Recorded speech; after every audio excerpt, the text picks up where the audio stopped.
Hello, Brother Sewing and Crafting family. Angela Wolf here, Brother Brand Ambassador, and it's great to see you. And guess what? We've got another great project for you. Emily Thompson is here, and what she's making today is something that all of us can use. I'm thinking for my gym shoes, the beach. I don't know. I don't want to give too much away.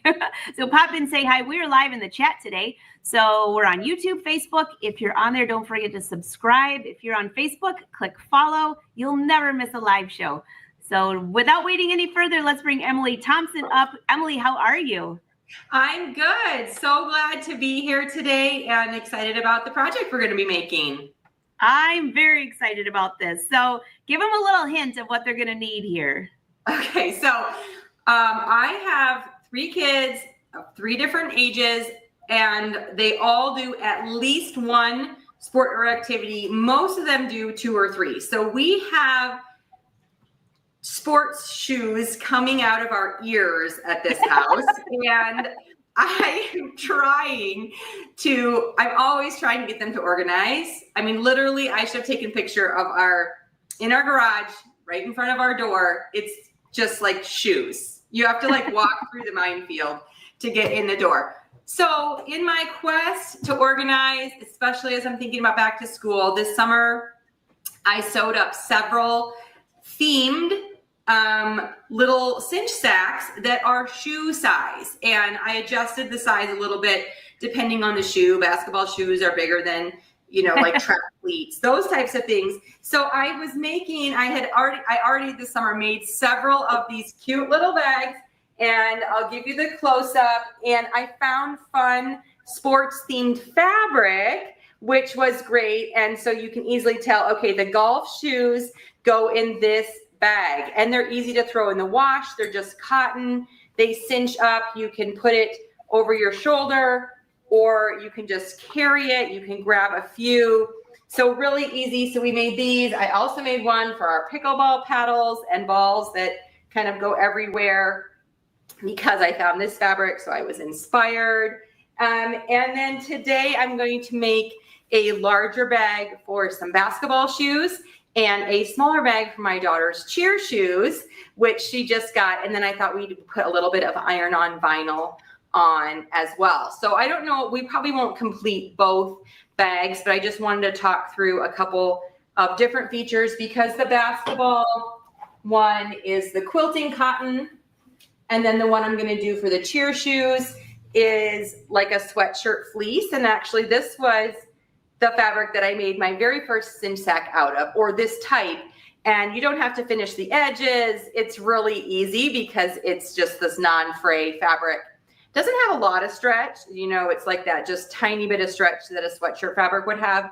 So it's still perfect for this because it's not going to get distorted or like stretch all weird when you put the items inside. So this is going to be a smaller one. You can see that these 2 squares, you're essentially cutting 2 squares, rectangles, whatever size that you want to do, then you can adjust from there, or you can put your shoes right on there to do that. But you can see how these for the basketball shoes are much larger. So essentially for the sizing, we're going to fold over 1 inch at the top edge, and then the rest is just your normal seam allowances. So whatever you want to do for sizing, just add that 1 inch at the top if you're cutting it that close. These are plenty big, these bags, so it's not like that 1 inch or even that seam allowance on the side is going to make a big difference. I added plenty of extra space for them. So if you are using quilting cotton, you're going to want to finish, you can see here, you're going to want to finish all the sides with a serger or a zigzag so that it doesn't fray, because in the way that I'm sewing this, I'm not finishing the edges, okay? We're just sewing, and then we're leaving those edges on the inside, not raw because I finished them, but if you didn't have this serged, then these would just fray these inside edges, okay? So that's what we call a hot mess. Yeah, that is a hot mess. And years ago, a friend said, I started a baby quilt and I just need your help. And she had not backstitched when she started. We had several things to go back, and it was really sweet. So we did it together, and that was really fun. But yes, hot mess is right.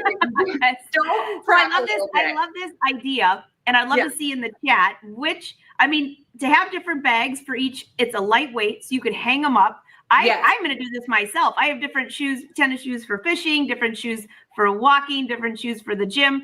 And by doing this, you just know what you're grabbing. Super easy. Yes. And if you don't have the fabric like this, which makes it really easy, you can add vinyl, sublimation. You probably wouldn't want to do it on cotton for sublimation, but the vinyl is going to be perfect. And not only can you just hang it up, but if you want to just literally smash these into a corner when you're not using them, look at how small it just sort of wads up and folds up, and you can throw it wherever you want. So that makes it really simple going through there. So we're going to focus on the cheer shoes one, because this is the one I want to put the vinyl on. So if I focus on this, then we will at least have one completed bag when we're finished with the time here. And then we'll just give you some tips along the way, some changes that I've done. The straps go through the bottom corner, and the first several that I made years ago, I put in metal grommets, but lately I've just been making buttonholes, and I think it works just as well, and doesn't stand out. It kind of just blends in with the thread. So that's what we're going to do today, and I think that's really easy, and you don't need another supply. So if you don't have that, you're going to not have to buy anything. So the only thing you need is some fabric. You're going to need a tiny bit of a stabilizer or interfacing for the buttonhole corners. And then you're going to need some cording. And this is just nylon rope. You can buy it at your local hardware store. You can order it online.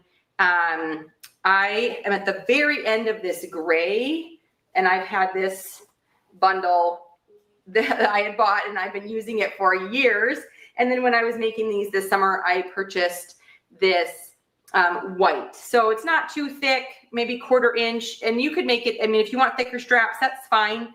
Our casing at the top is 1 inch. So it does have plenty of space. If you wanted a thicker cord, you just would have to adjust your buttonhole size. So I think that's it. We're going to jump right in. Let's make sure the sewing machine is plugged in. Okay, it turns on. So I'm going to go ahead and just adjust the camera for just a second so we can get a little closer up view of while I'm sewing the main steps on this bag, and then we'll add some vinyl and see how this looks.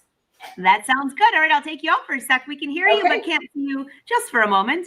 So leave your comments and questions below. Are you going to try this? This looks like a super easy project. I was just thinking, I have a whole roll of cording, like she had mentioned, that was for drapery.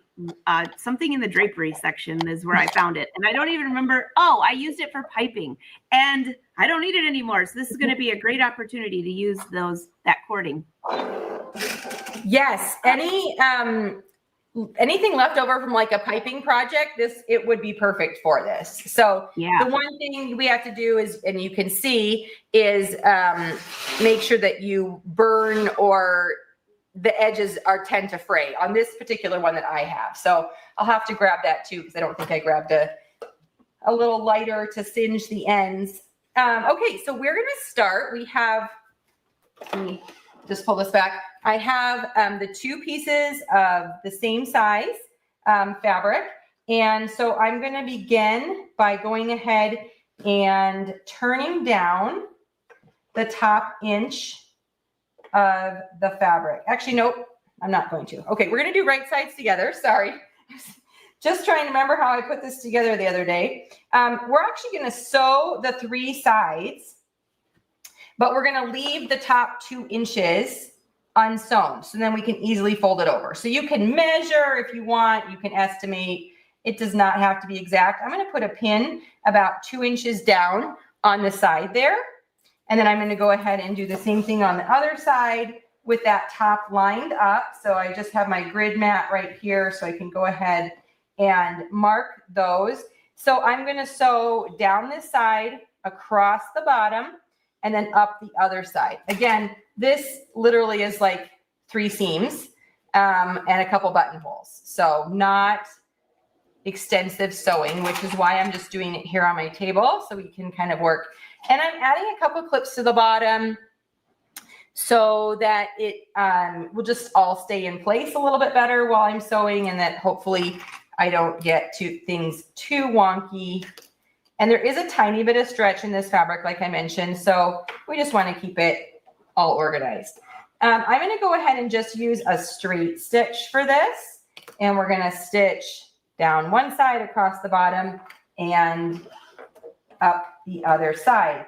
And I'll just use the edge of my presser foot as the seam allowance guide, but really however big you or small you cut this, you can determine for yourself what you want as far as seam allowance and as far as sizing, okay? And you might notice I'm using the start stop button on this, and that's because I am sewing on this table and I don't have the presser foot. So I actually love having this option on this machine, is that if I'm just doing a simple project like this, I don't even have to grab the presser foot out. I can just easily use the start stop button right on the machine, adjust the speed that I'm using there, and be able to sew. This is like a counter height table, and I'm easily able to sew right here using that. So just another, I have to share with you. I just had a friend here, and I have that same machine, and I could not find the foot pedal anywhere. Of course, I found it after she left. Of course. And she wanted to test the machine because she thought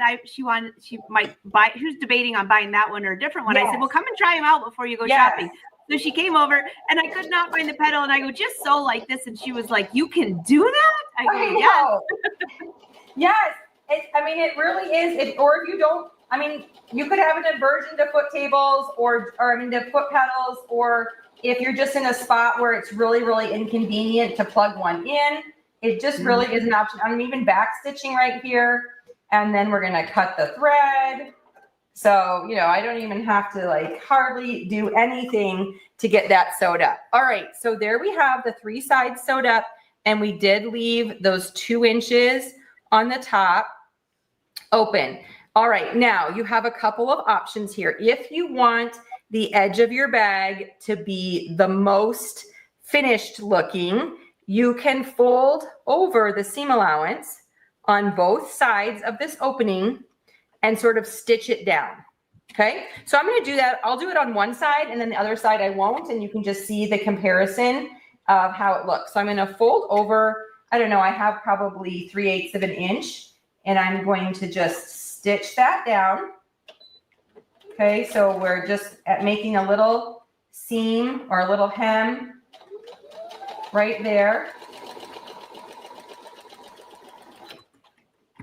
Okay, and then we're going to do the same thing on the other side because we have two little sides of this flap. So I'm folding over the seam allowance. And if you have at least a 1/4 inch seam allowance, it should be quite easy to fold that over. And after you backstitch, you do have to push the start button again, so it sort of stops after the backstitching. So if you are using the button, you have to push the start button a couple times. All right, so you can see right there, I have finished the edges. So when I fold over my casing, oops, let's focus that. When I fold over my casing, you see how I have a nice finished edge there. So that's option number 1. If you just are using the quilting cotton, you could either have it like that, or you could have it the raw side. So when I fold it over on this side, I'll just have raw fabric here, or it would be the serged finished edge there. Okay, so you can decide how you want it to look. This side, this way is just a slightly more finished. But again, if you're throwing dirty shoes in here, I'm not all about having the perfect finish on something that I just know is going to be filled with stinky shoes. So if you're making a bunch, you want quick and easy, a possibility not to finish that. All right, we're going to fold over this 1 inch top here now, and I'm going to put clips along there. And then we're going to go ahead and sew this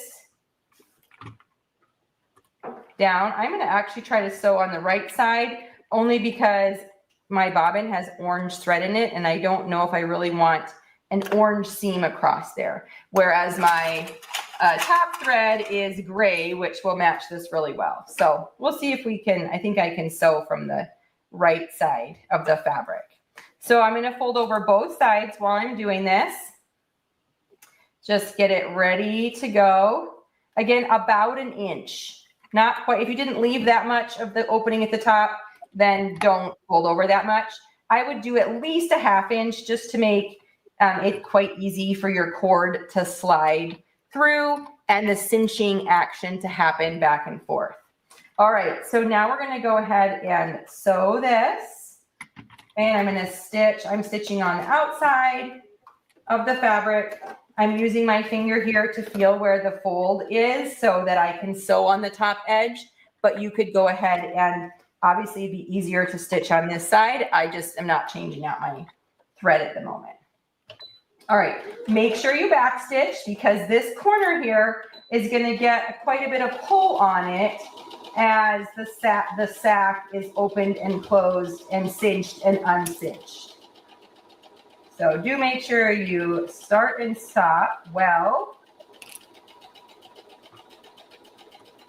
And if you are sewing something that you have to start and stop a lot, using this button would definitely not be as convenient because it is a little trickier. I'm so used to doing with the foot, but it is possible as we're seeing. All right, so here's the outside seam now, okay, nice and matching. And then here is my orange thread on the back, which I didn't really want showing on the front, but you can see looks fine on the inside.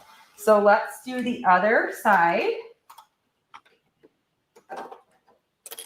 Okay, so we're going to back stitch, and then we're going to sew along the casing edge. I mean, we have some buttonholes to put in here, and then literally we are almost finished. So like I said, it's great. Grab some fabric, cut it up, and then in an afternoon, you could easily sew 3, 4, 5 of these, and then be set to hopefully organize and get things all set up. So you can make it very, very quick. All right, second side. Oops, I got a little bit not quite as straight right there, but it'll still work. And the outside. Okay, now we are going to reinforce the corners before we put in our buttonhole, just to make sure it doesn't get a lot of pull because of it's just cord sliding through. It's not literally like something is in there and pulling on it. But I just want to try and reinforce the best as possible. Why ask for trouble?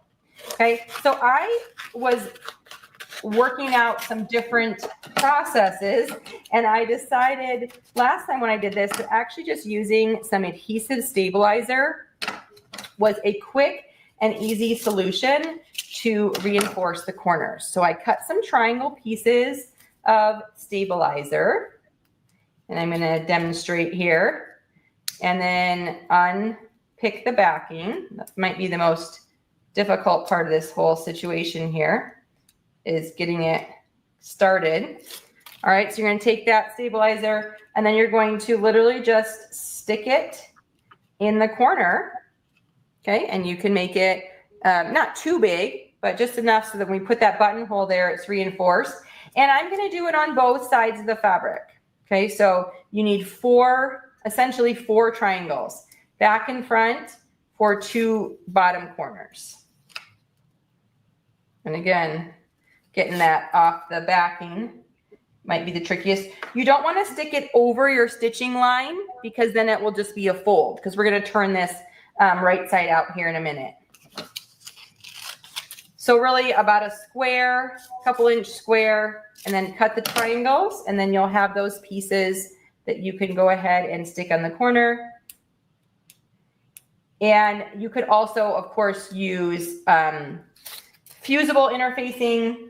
And if you do that, then just go ahead and fuse it with your iron before you turn it right side out. Both will work, but the sticky just sort of saves me that step of having to iron, especially if I'm trying to make several of these. Now, before we sew it in, the sticky isn't, it's not a permanent bond, okay? So I did find that in order to get it to pretty fully stay in place, I did want to make sure that I was sort of holding that fabric. So I just take the corners, turn them right side out, using your fingers to hold that on in place. It's not like it's sliding, but just if it were to sort of come out, and then you fold it right side out and you have the corner. Do the same thing on the other. Use your fingers as you're turning it right side out to make sure it stays in place there. If you feel like your seam allowance is really wide down there, you might want to trim a little bit so you don't have so much bulk in the corners,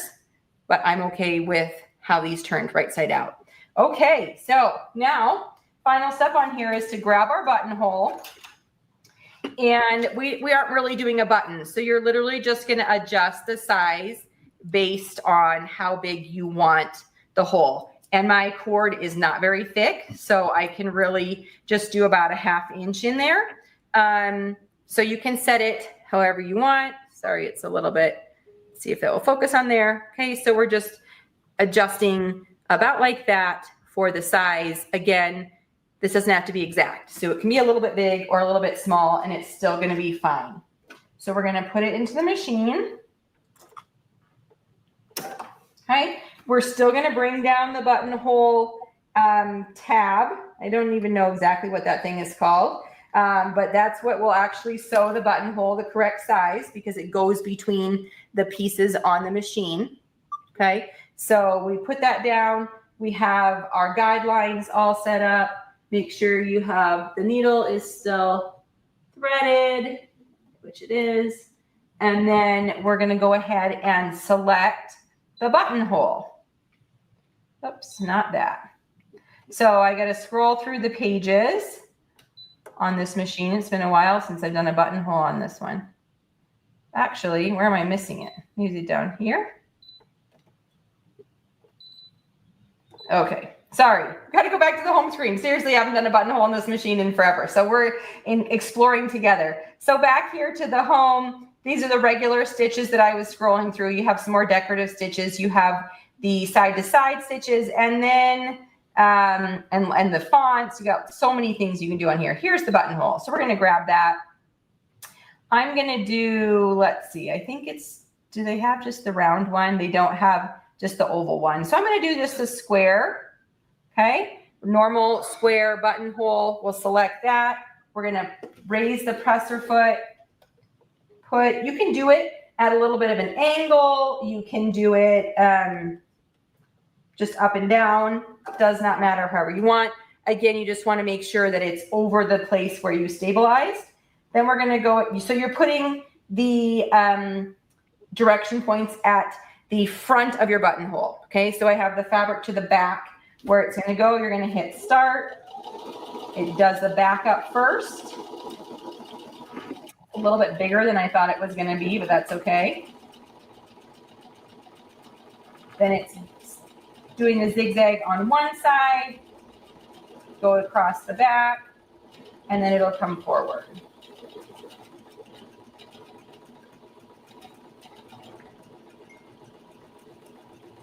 It's so quiet. It is so quiet, but I'm going to actually have to come back and re-stitch it. I think because of the adhesive stabilizer in there, it got a little bit, one side didn't stitch very well because I think it got gummy. So I'm going to change my needle out, and then we're going to do it again because it really only did half of it well, but I'm guessing that it's a needle issue because of the stickiness. So that's a note, I guess, if you don't want to deal with the stickiness issue to, I'm just going to change to a needle that's better for that.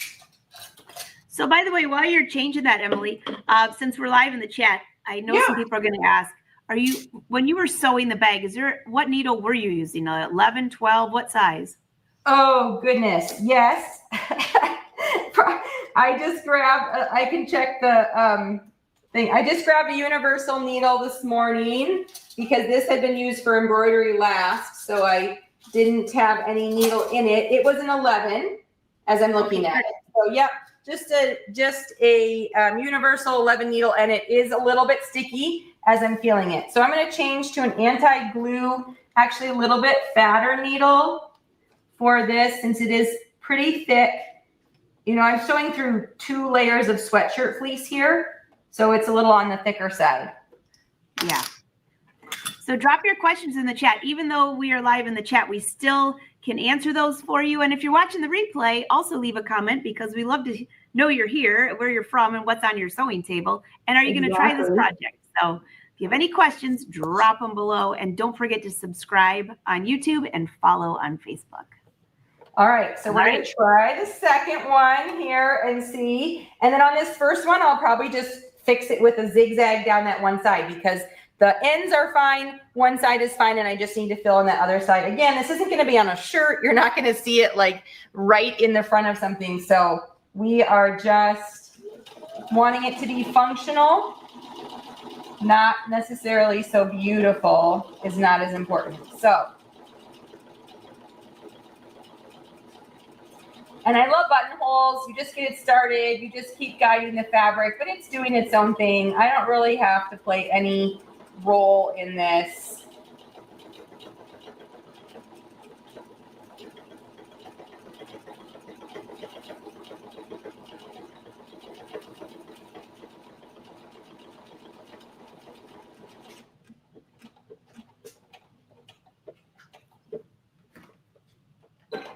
Okay, so this one is slightly better. It still, I think, is a little bit on the gummy side, so we'll probably reinforce it.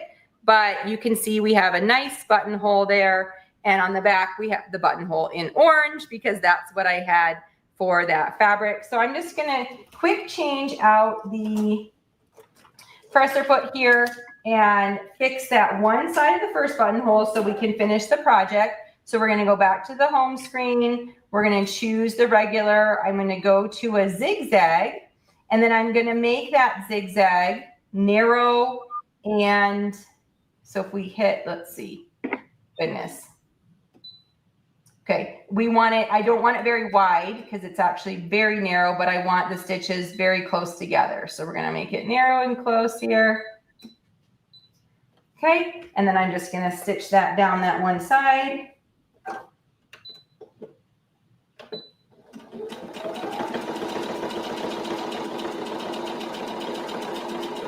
Then we can cut it open and get it all finished.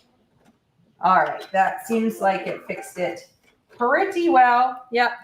Okay, so whoops, let's get that focus in. So now you can see I just reinforced that one side that had kind of skipped stitches from the gummy glue, but it's easy just with a narrow zigzag to go ahead and finish that. Again, if I was doing this on a shirt that you're gonna see really close up, I probably would have ripped it out and started over, but not so much for this project. So I'm going to cut open very carefully. Now, the thicker the fabric, the harder it is to sort of use your tiny scissors in here to cut it open. I don't have to cut super close to the ends because, again, I'm just trying to get the cording through. Okay, so I'm not like, I don't have to cut it fully open. So I can leave a little bit of a buffer, definitely trying to clip through like one side slowly and then get where I can poke it all the way through. Okay. And of course, the sharper the scissors, the better and easier this works. Okay, now I'm going to actually, we do not need this anymore. So I'm going to put that on the floor and I'm going to slide this back a little bit so you can see my workspace. Well, you can see it. There we go. Okay, I guess that's fine. I just want to show you how I measure. So the cording is done based on the size of the bag. Now you could adjust this if you're like, oh, that was really way too short. But what I normally do is I start at one corner, I go up to the top, I go over to the other side, and then I come back. Okay, so up, across, and back, and then that is the size that you will cut for this size bag. It makes a nice cinch sack for straps, for carrying, and looks good for the bag. So I'm going to cut 2 of those. Okay. Then I'm going to quick pop over into my kitchen and grab a little lighter so I can melt those.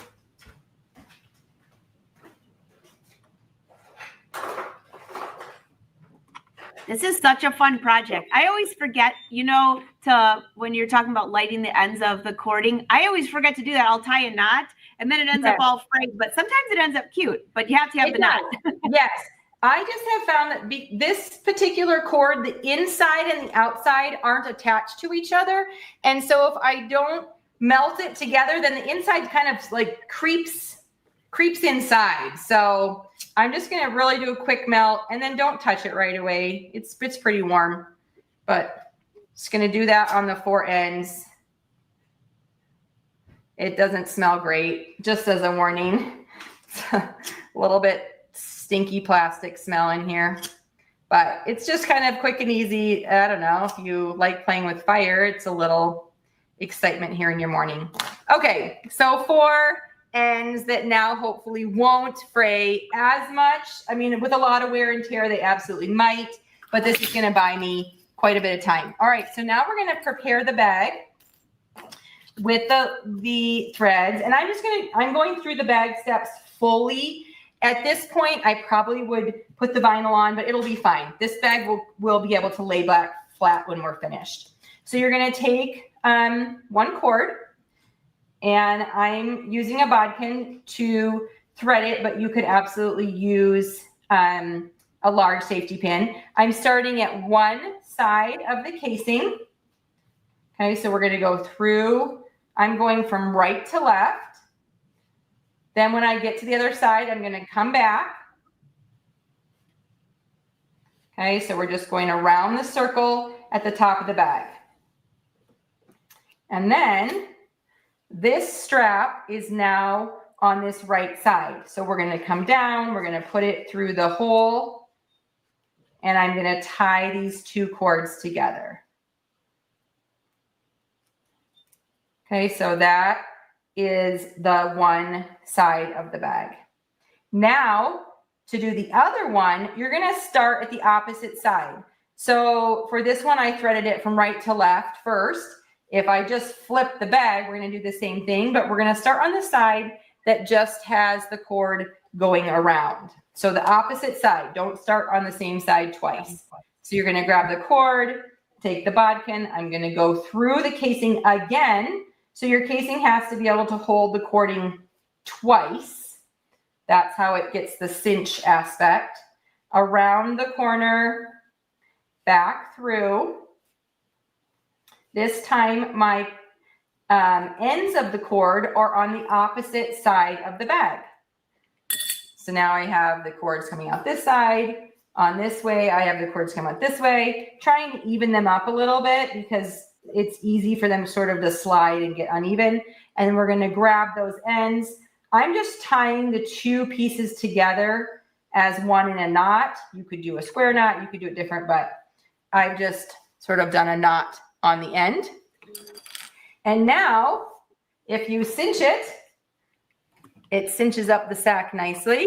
And also when you uncinch it, it comes out and is wide open and easy for you to do that. So it should slide easily. This sort of nylon cording does slide, which is why I use it rather than like a cotton, and you have that ready to go. So that is just how easy it is to create the whole cinch sack from start to finish. So should we add some vinyl? I think it will be cute. We're going to make this for Rose's cheer shoes. So I'm going to show you the cute cheer design that I was creating last night to put on this. All right, so let's just move a couple things. I'm going to bring the scan and cut forward here. This is such a cute project. So regardless if you add anything on the scan and cut, right there, I could use these. I'm just thinking, my dad used to have these where he would take them to travel so his shoes didn't get scuffed up. Yes. And I forgot about these. And so when you're traveling, you don't want to get, the toes of your shoes, or if you have nicer shoes to get, you can put them in there. Great idea. Yes. So many uses, organization, things for school, library books. Like over the years, we have used these sort of bags for many, many, many things. So, okay, I have my phone. All right. So I'm going to bring this up close to the camera, and I'm also going to turn down, if I can here, the lighting, because it's much easier to see my phone when it's not so bright. Okay, It's try to almost focus. focused, kind of. It's Yeah. like, there you go. No. Oh, come on. Come on. There you Okay. Okay. Which window is giving that weird reflection as well? Nope. I think it's the one on the other. I don't know. Okay. We're going to just try to do this quickly. Okay. So here is Artspira open. Why are you focusing on other things? This is right in front of you. I'm going to go to my creations because I already started this design. And here's when I labeled it cheer. So I found this cute palm monogram design for free online. So I just was searching like free cheer SVGs. I did look in Artspira and I searched cheer. And just a note, that's a very blank category. There are no cheer themed things in Artspira. So I, of course, tried there first because it's so simple. But I didn't find anything. So I went ahead and found another design. So easy to import. I just saved it on my phone, uploaded it right here. So I was just like watching TV with the kids, doing this whole design on my phone while I'm doing that. So easy if you play around with it. All right, so we're just gonna design, this is the sizing. I'm gonna make the cheer piece just slightly bigger, okay? And I don't know, I think I'm going to cut off some of these black lines. They're pretty long when I'm done. And then the rows, I typed it out. You can down here change the font. And they have made there are so many more fonts in Artspira. I don't know. I guess I hadn't looked for a while. So many fonts, like 100, so many. All right. So, and then you're going to, with your fingers, adjust the size for the name. Of course, I'm trying to do this off to the side here. All right, I think that's good. Now I'm going to pull that down because I want to mirror the name, right? Don't let me forget that. That's definitely something I will forget sometimes. So you can just use this little flip button down here at the bottom and you're going to flip it. And now you can see the name is in reverse. I don't really think I need to reverse the palm there. It doesn't matter if that comes out looking reversed. So we have the name reversed. We have the palm. We're going to hit done. Okay. Now we're going to hit done. I don't need to save that. All right. It's ready to transfer, but I did not turn my machine on. So we're going to do that. Okay. So that is on. Just going to do this back. All right. So we have this. The cutting machine is on. Let's give it a minute to connect to the Wi-Fi because it doesn't always do that like immediately. And in fact, the Wi-Fi is off. It says it's on. Okay, now it says it's connected. So let's go ahead and transfer it. It says transfer is complete. Okay, so we're going to go to the home screen here. And see if we can retrieve the data from the pocket. Hopefully it's there and not it is not the last thing that I sent. Okay, so now we're going to set the bag to the side and we're going to put the vinyl onto the mat. I'm using these pink scraps, although I didn't open it up to make sure there was there is not a big enough of that one. Okay, we'll use this light pink because there's more of it. And I'm going to use the grid that is showing for me on the screen to help lay this out. So let's see. Grab my non-fabric scissors. Where did I put those? Oh, right here. Okay, just gonna level up the top of this.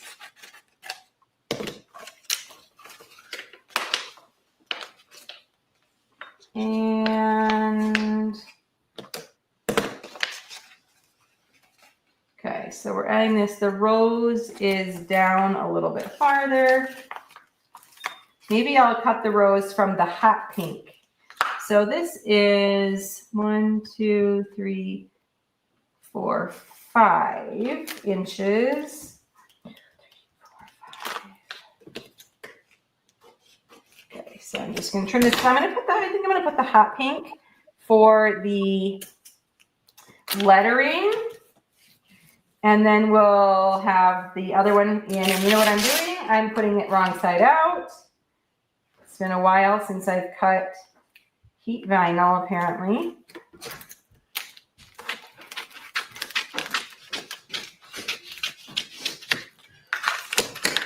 Okay. So we're pressing that down as much as we can. I'm just trying to get the best. It's a little bit wonky shaped here on this pink.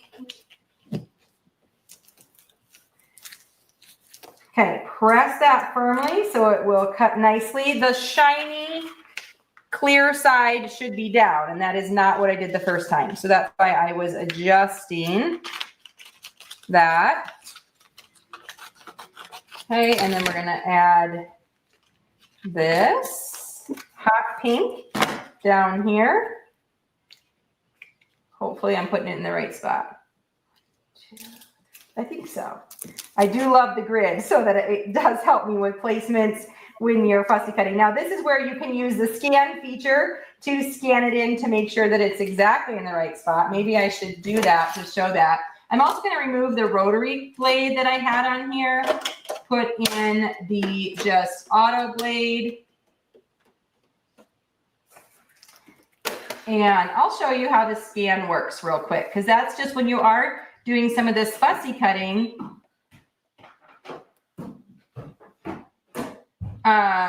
We can see so easily, did I get this in the right spot? Is this going to be big enough? Is this a weird spot right here? All those questions can be answered by simply checking the scan. Although I didn't have the scanner in the right position. Okay. And it's wanting to fold up on that vinyl. So let's see if that stays down. All right, so we're going to scan it in. My cord isn't any longer on this, so I might have to bring the camera around so I can show you guys what the screen looks like with the scan. But it just does a real quick scan, which I love that it does not take very long.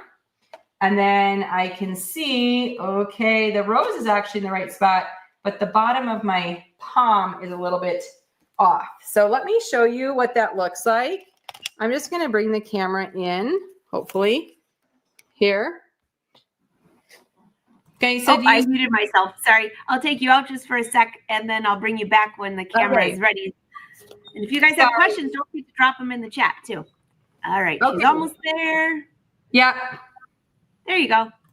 Okay, so you can see with the scan that the rose is fine with the light pink, but a little bit of the hot pink here is not quite going to get, but it's pretty much the same. So I'm not sure if I'm just going to leave that. My vinyl wasn't quite as large as I had thought it was. So, and I don't really want to piece it. I could, of course, cut from over here and add over there, but I think I'm just going to leave it and I think it'll be fine. So I am going to cut off a little bit of design. You can see that, but I'm making the conscious choice to do that just for the sake of cutting it and using the colors that I want to. All right, I'll put this camera back, Angela, and then we'll be able to finish the cut. Sounds good. All right, again, drop your questions down below. We'll try to answer those. Super fun project. And if you're not going to use a scan and cut, then your bag's already finished. Yes. You could also, though, add embroidery. You could add sublimation. I mean, literally anything. You could let your kids with fabric markers just sort of draw on it and, you know, make any design they wanted. So many ways that you can personalize this. With whatever you have. So this says it's going to take 2 minutes to cut. So hopefully that's not too long. And hopefully we can, I don't know if anything, Angela, that you think we should point out at this point, but the scan and cut's doing what it does. So there's not a whole lot to talk about here. No, it looks good. And again, we are live in the chat today, so if you're asking questions, we're not bringing them up, but we will go back and check those. And this, it just told me that the material is too high, and that is because this back corner, there's a back corner that keeps flipping up. So I should have trimmed that off first. I can see it. I don't know if that's going to give me trouble. The material itself is not too high, but I know that that back corner is like hitting the sensor or whatever, and it's let me see if I can cut that. If it pulls it back out, I'm going to cut it off.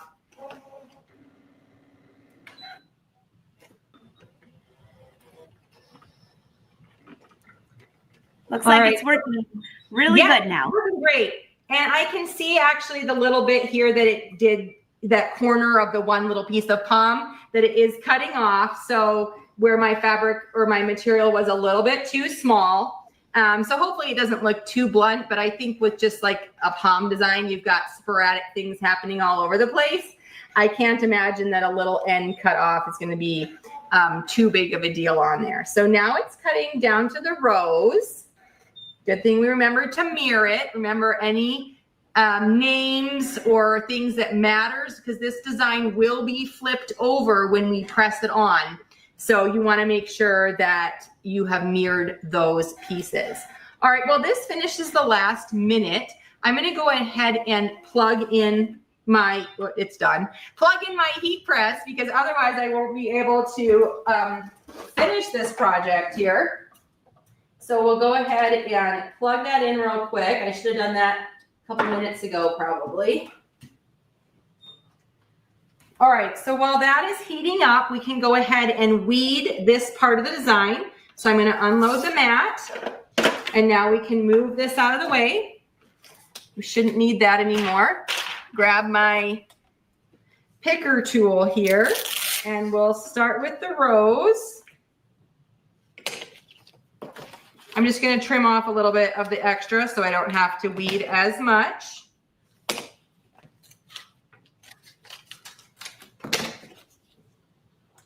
And I went back and forth with what font to use for this. I wanted it, I don't know. So I chose what I chose, and we'll see how it looks in the final design. Usually once I get it started for a design that's very basic, I end up just using my hands to pull it out. I don't use the tool, but now for the internal part, or picking out the inside of the letters, I will use it. For more intricate design, you do end up using it quite a bit more, but ta-da, look at how cute that is and how easy that cuts. So there is that. That's adorable.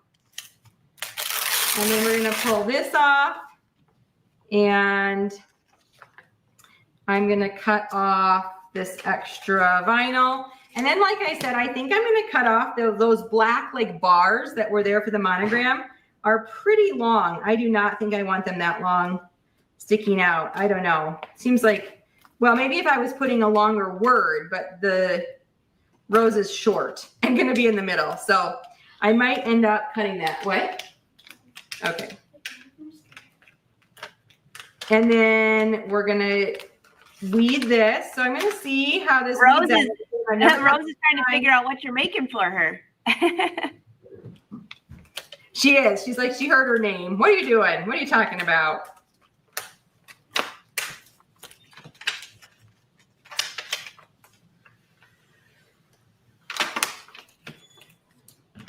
Okay, so weeding. I haven't ever cut this design before, so trying to figure out which pieces to weed out and which to leave, of course.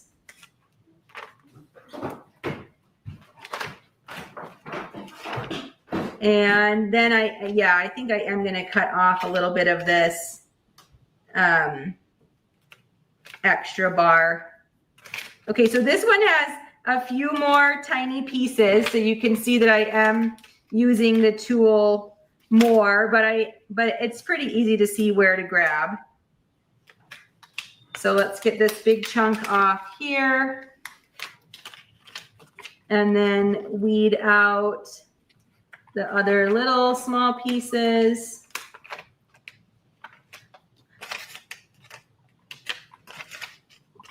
Yeah, we'll have to get on the Art Spira get some cheer stuff in there.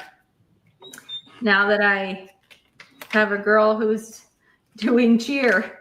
I'm always looking like just, of course, everyone wants what they want in there, but.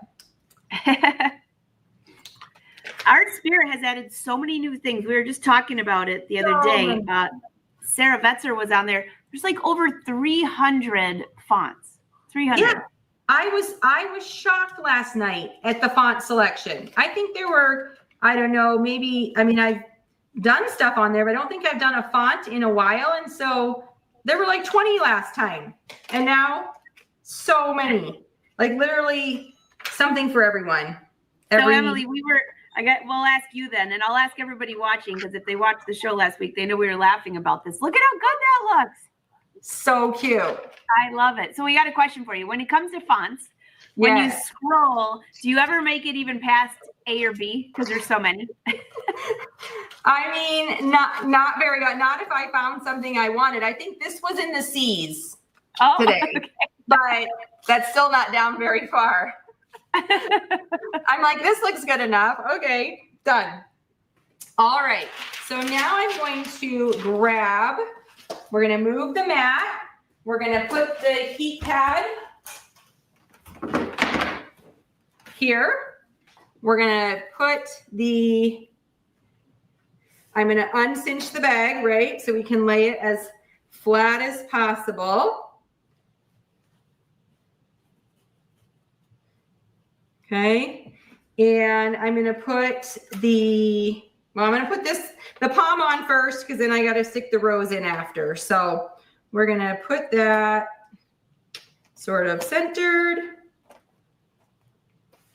I need to look at it myself to make sure it's straight-ish. Okay. Then we're going to grab the heat press. We're going to press that. Then we'll peel this and we'll add that in the middle and press it again, and we will be finished. So let's press it and see what happens. So I'm going to give it about 40 seconds on this. It was heated up to 350, but it's already gone down a little bit. So you can use your iron, of course, to do this. You just need to make sure it's set on the hottest setting that your fabric can handle. This is sweatshirt fabric, so it can handle it. Very hot. And then I always like to put a little bit of pressure, which is why you see I'm leaning on this, because a real heat press actually does press. It's heat and pressure. So I usually try to use my body weight a little bit on some of these as well when I don't have the press. Okay, so time's up. Ooh, and looking good. One thing I always check for is that the vinyl looks like it is adhered a little bit to the fabric. And by that, I mean that it's taken on a little bit of the texture of the fabric. Can you see the texture of the fabric through the vinyl? That means that it's really adhered to the fabric. If the vinyl looks completely smooth, not at all affected, then it might not be fully stuck on. So this one is actually looks great. I can see a tiny bit of the sweatshirt texture through it.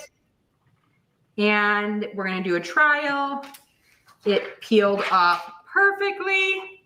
My goodness, it's so cute. And then I'm going to put this in the middle. Okay, and now you're going to take this piece and put it over again, because you want to protect all that vinyl from, you could also, if you've gotten rid of your heat sheet, you could use parchment paper. Sorry, blanking there for a second. But I like to just try and keep the original plastic. All right, we're going to heat that again so that we can get the name in there. And then, ta-da, we're done. I don't have Rose's cheer shoes down here, but they're cute. And they will fit in this bag because they're not very big. So it should be perfect. And then we'll be finished. She's going to love this. I love this idea. You know, I have made a mesh. I think I can't remember if you or Laura did it last year, did a mesh bag. And I love that idea for the beach. So I made a mesh bag, but I love this for the shoes. And it's so simple. And I was working on the grommets. I love the idea of just doing a buttonhole. It's so simple. And And honestly, the ones I did do with the grommets, when we use them over and over and over, one of the grommets came loose, and then you have it hanging out in the corner and you can't really like fix it. So the buttonholes are just, they simplify the process, and I feel like they simplify the long-term upkeep of the bag as well. So definitely. Here's the big reveal. Ta-da! All right, let's come closer. But there it is. So you can see my design's a tiny bit flat up here, but we'll just cinch it up and then you'll never know. I love it. I love it. I love it. So now you just have how many more bags to make? I think I'm down to one more because I made so many at the beginning of summer. One more basketball shoes. Oh, what a great tutorial. This was awesome. Emily, love it. Quick and easy and useful. And now as long as they're marked in some way, you know exactly what shoe is in the bag. So there you go.